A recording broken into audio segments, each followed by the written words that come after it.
Welcome to Whisky.com, where fine spirits meet. My name is Horst Lüning, and this is my son Ben, and today we had the pleasure to taste the Ardbeg Uigeadail. The Ardbeg Uigeadail has its name from the loch, the Sweetwater loch, where the Ardbeg Distillery gets its water for the whiskey, and this is a map. And down here, the south coast, you have the Ardbeg Distillery, and then you walk up to the Loch Uigeadail, where the water for the Ardbeg Distillery comes from.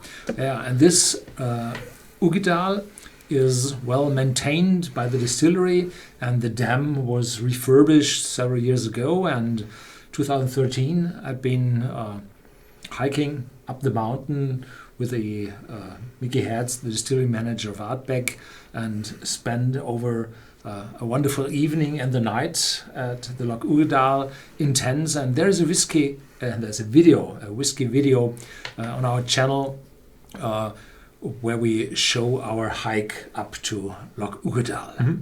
Yeah, I've been there, I think it was in 2016, and I've walked up there also from the Ardbeg Distillery. But we had to carry rucksacks, and we had small tents, and we did a little adventure. And I think you went down the Loch Uigeadail back to the distillery, and we went a bit through the peaty bogs, and then down to the Kildalton Cross, where I tasted the 1974 Ardbeg Kildalton and the 2014 edition. 13, 14, Kildalton 14. is the unpeated one. No, that was a blaster.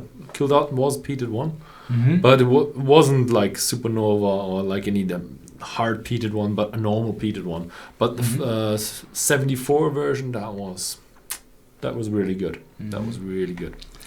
Yeah, the Uigeadail is a younger expression, carries no age statement, but therefore it has 54.2 ABV, and it's uncolored, unchill filtered, and has some sherry cask influence. Yeah, I've done the Ardbeg challenge, and they had mixed your own Ardbeg Uigeadail, and I found out that I'm not a good blender.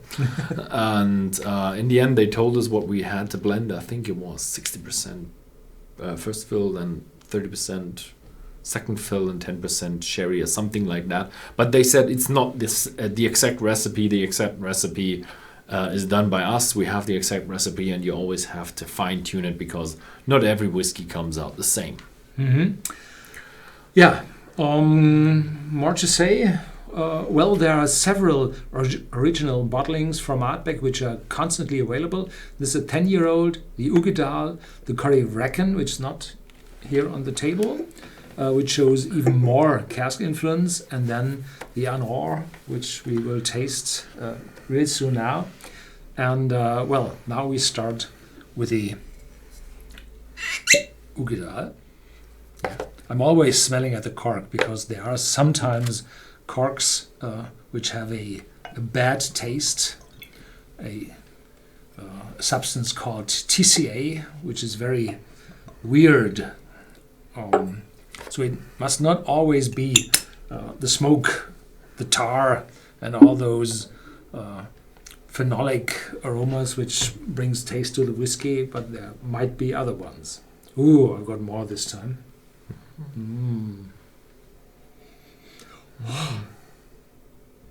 Yeah. It's not as intense smoky as it was with the 10.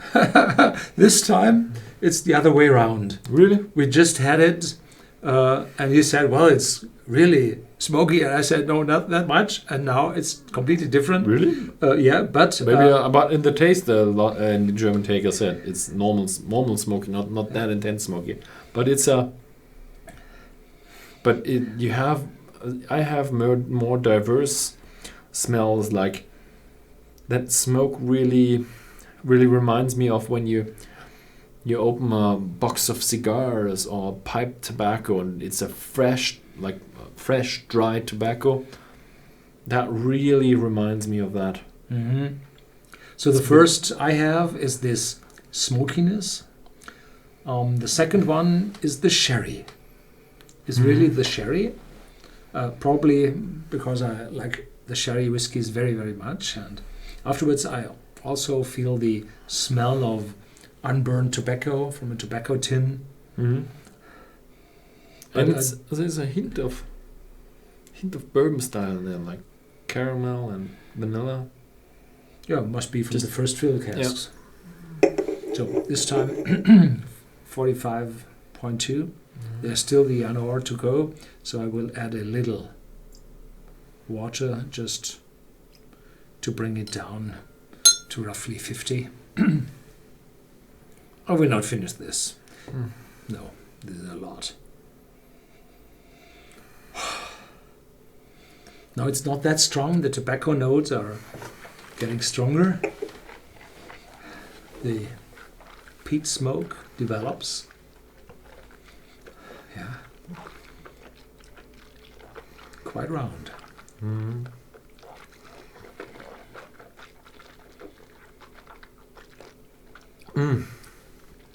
I definitely have more of an oiliness in there, and more of a. You do have a lot of smoke. You do have a tiny bit of sherry note in there, also a bit of spiciness, but I do feel a lot of oak coming through. A lot. Strange to tell. Yeah, the spiciness is there, definitely, very intense. Probably from the sherry oak. The oiliness, yes, I have it too. Well, if you reduce a whiskey down to 46, then typically the viscosity of the whiskey is from the physics the highest. So if you're going down to 40, the viscosity reduces. If you're going up, then the viscosity reduces as well. So 46 might be the most viscous whiskies available, and this one shows quite good legs. So, and this oiliness in the smell even means that there are oils in it. Probably those oils are carrying a lot of flavors. Yeah, if you add the water, I do get more smokiness.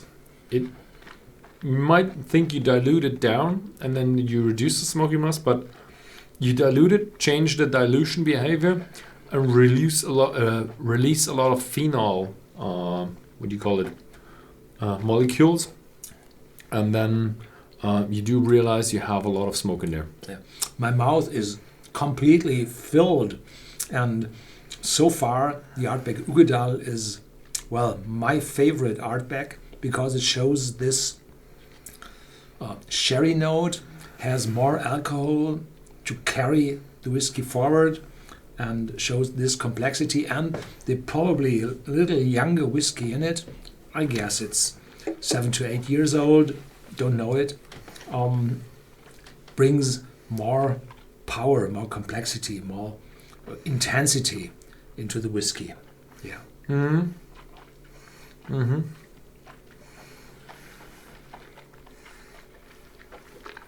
It's a nice one, yeah. If you water it down in the taste, you do have more smoke, but also a bit sweeter.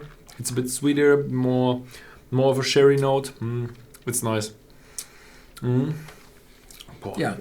But having 4 glasses of Ardbeg now, I do realize the peat stacks up. Yeah. The peat does stack up. So the third one we will have...